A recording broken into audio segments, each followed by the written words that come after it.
నమస్తే friends, welcome back to RR stories. కథని చివరి వరకు చూసి మీకు నచ్చితే సబ్స్క్రైబ్ చేసుకోండి. అలాగే మీ విలువైన స్పందనని కామెంట్ రూపంలో తెలియజేయండి. లైక్ చేసి షేర్ చేయండి.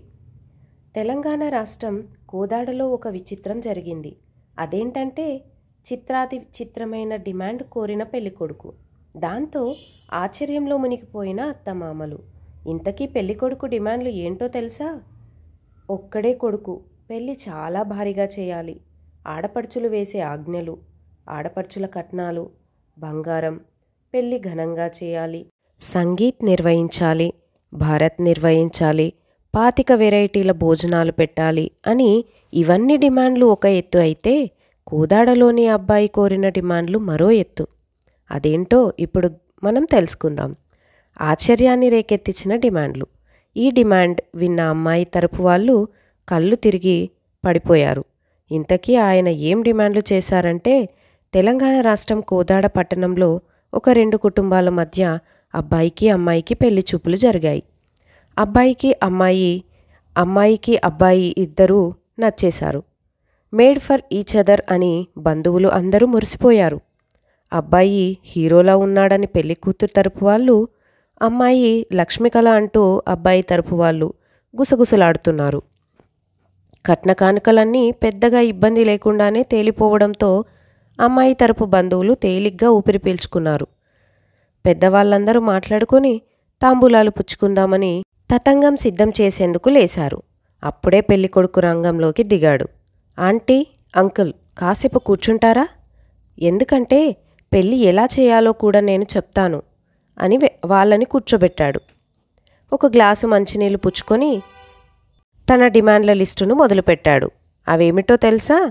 పెళ్ళికొడుకు కోరికలు ఇవే: ఫ్రీ వెడ్డింగ్ షూట్ చేయకూడదు, ఇంకా పెళ్ళిలో వధువు లెహంగాకు బదులుగా చీరను ధరించాలి, గీజేలు పెట్టకూడదు, పెళ్లి మండపం దగ్గర స్మూత్గా వాయిద్య సంగీతం ప్లే చేయాలి, దండలు వేసుకునే సమయంలో వధూవరులు మాత్రమే వేదికపై ఉండాలి, ఏ సమయంలో కూడా వధువు లేదా వరుడిని ఆట పట్టించడం చేయకూడదు, అలా ఆట పట్టిస్తే వారు వివాహం నుంచి బహిష్కరించబడతారు. పురోహితుడు వివాహ ప్రక్రియను ప్రారంభించిన తర్వాత అతనిని ఎవ్వరూ ఆపకూడదు. ఇక ముఖ్యంగా కెమెరామాన్, వీడియోగ్రాఫర్ దూరంగా ఉండి ఫోటోలు వీడియోలు తీయాలి.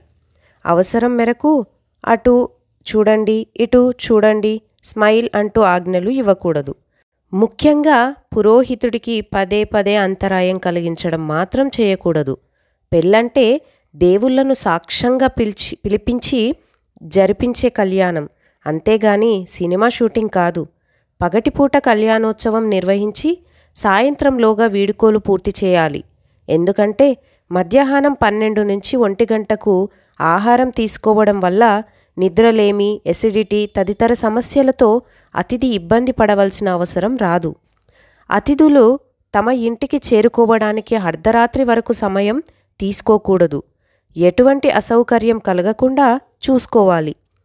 తాళి కట్టిన వెంటనే అందరి ముందు ఎవరైనా అమ్మాయిని ముద్దు పెట్టుకోమని, కౌగిలించుకోమని అడిగితే అలాంటి వారిని వెంటనే పెళ్లి నుంచి బహిష్కరించాలి.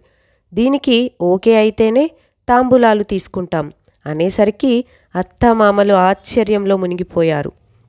ఈ మొత్తం డిమాండ్లు విన్న తర్వాత అబ్బాయి ఎంత బుద్ధిమంతుడు అని కొందరు అంటూ ఉంటే, పెళ్లి విషయంలోనే ఇంత ఖచ్చితంగా ఉంటే పెళ్లి తర్వాత ఇంకెన్ని డిమాండ్లు పెడతారు అంటూ మరికొందరు గుసగుసలకు పోయారు. మొత్తానికి ఇలాంటి డిమాండ్లు అయితే నెవర్ బిఫోర్ ఎవర్ ఆఫ్టర్ కదా. కానీ చివరికి అమ్మాయికి అబ్బాయికి ఇద్దరికీ ఇష్టం ఉండడంతో ఆ తల్లిదండ్రులు కూడా ఒప్పుకోక తప్పలేదు. డిమాండ్లను అనుసరించి పెళ్లికి ఒప్పుకొని తాంబూలాలు తీసుకున్నారు తల్లిదండ్రులు. ప్రశాంతంగా వివాహం జరిగిపోయింది. Thank you. Please subscribe.